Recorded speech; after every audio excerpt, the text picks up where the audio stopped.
वारह खां मुज़फ़र काज़ी जी रिपोर्ट मुताबिक़ वारह तालुक़े अंदरि रोज़ वधंदड़ बदअमनी फुरूं धाड़नि शहरियुनि जो जीअण जंजाल करे छॾियो आहे। फुरुनि धाड़नि ऐं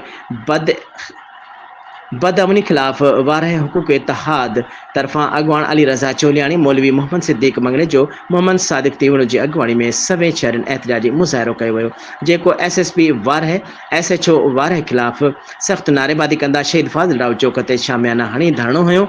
उन मौक़े ते ख़िताब कंदे अॻवाननि चयो त वारह में रोज़ फुरियूं ऐं धाड़ा शहरियुनि जो जीअण जंजाल करे छॾियो आहे। ॿिनि ताक़तवर चूंडियल नुमाइंदनि जे हूंदे वारह मां अमन जो पखी उॾामे वियो आहे। MPA MNA जे कन ते जूअं ई कान थी सरे।